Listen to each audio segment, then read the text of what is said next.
Hello, so we are going to look at the answer for this question.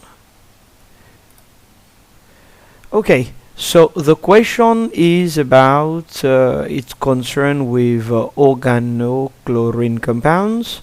State the condition needed to produce the two compounds A and B. As you can see, we have a CH3 connected to a benzene ring. When CH3 is connected to benzene ring, there are two possible reactions that we can do. A reaction on the benzene ring, like the Cl is now substituting a hydrogen found on the benzene ring, or the CH3 is now undergoing a reaction where one of the Cl is replacing a hydrogen which is found on the CH3. So basically the reaction that we have here and the reaction that we have here, they are completely different reactions, as you can see from the two reactions there and the two conditions that are provided. When we want to replace a hydrogen on the benzene ring, we want to substitute a hydrogen on the benzene ring by a Cl. What we have to do is we have to add AlCl3 as a catalyst, and the reaction is defined as an electrophilic substitution reaction. So reaction 1 is going to be an electrophilic substitution reaction, and the catalyst that we're going to use is AlCl3. On the other hand, when we want to substitute a hydrogen on an alkane by a Cl2, so we need to use UV light, and the reaction there is a free radical substitution reaction. There's nothing difficult about the reaction in the sense that we can separate them into two parts. So this is the reaction of an alkane, and this is the reaction that goes on a benzene ring. You should also understand that the reaction that goes on the benzene ring, they are always going to be electrophilic substitution. So the conditions are going to be slightly different, but you need to know how to work it up. The condition for the reaction 2 therefore is going to be UV light, and this is the product that is going to be there. So if we can move on now with the second part below. Get rid of this also. State the reagent you need to carry out the following reaction. So what do we have in that case is that the benzene ring, nothing is happening there. You can see that the 5 hydrogens that we have there, they are still there. So no difficulty about the benzene ring. What is really happening there is that the COOH of the group which is connected to that benzene ring is converted into COCl. This is a basic reaction of a carboxylic acid. So again, the question is not about a benzene ring. The question is not about benzene chemistry. You don't care about what is there. You care about how the COOH is converted into COCl. And this can be done by using SOCl2, for example. That's one of the best reagents, SOCl2, because the byproduct of the reaction is going to be SO2 and HCl. And those two are going to be gases. They will leave the container, and you will be left with the pure compound at the end. If we use, for example, PCl5, it will work definitely, but the byproduct is going to be a liquid which you have to be separating now with your benzoyl chloride. This is known as benzoyl chloride.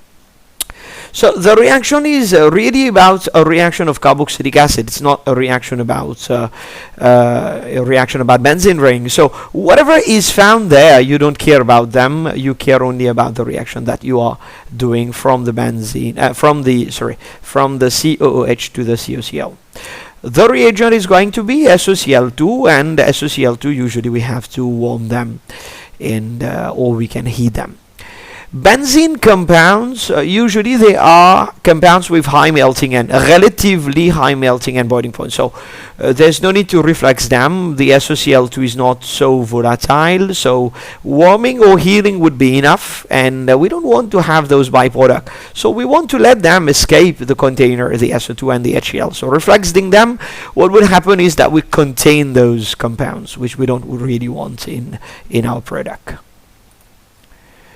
A second, next part of the question, please. Now we have 3 chloro compounds A, B, and C. We have the 3 chloro compounds A, B, and C in their ease of hydrolysis. Pick a tick in the box to the correct relative rates of hydrolysis of them. Okay, A, B, and C. Let's try to see. Get rid of this one. Okay, A and B and C. I hope that you can see there now. Voila. A, B, and C. When a chlorine is connected to a benzene ring, this lone pair of the chlorine is going to get delocalized in the benzene ring. So that bond that you can see here is going to become a very strong bond. So it's going to be very difficult to overcome that bond. So difficult to hydrolyze this, very difficult to hydrolyze this. I can say that this is a very, very strong bond. On the other hand, we have a Cl here, which is connected to a carbon. And these can be hydrolyzed under more difficult condition, but still they can be hydrolyzed if we use, for example, sodium hydroxide, and this Cl can be replaced by NOH. After replacing by NOH, the Cl is free, so we can still hydrolyze this. Not so difficult compared to this one. We come to this one. The structure is like this: double bond O and a Cl. The thing is now that this is an electron withdrawing group. You see the pair of electron in the bond there, which is now to be delocalized over the O. So what happened is that this bond now is becoming weaker. It's not the same as this one where the bond is becoming stronger. And you also have here something which is pushing electron. That would pushes electron on the benzene ring, and then finally on the bond there, that will make this a strong bond again. So difficult to be broken. But this one, the lone pair, or the bonded pair, is going to be delocalized over, and it's going to be pulled by the electron of the electronegativity oxygen there.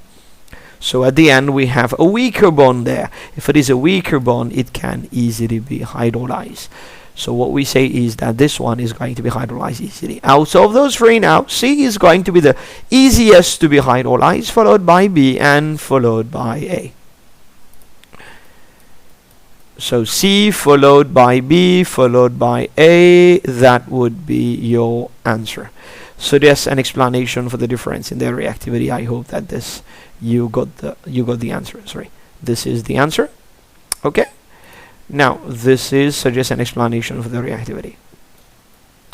Okay, we have explained therefore page 8 and 9 of this paper. I hope that you have enjoyed it, and if you have any question, any queries concerning what I have explained, you are free to send me a query on the address that I will leave behind.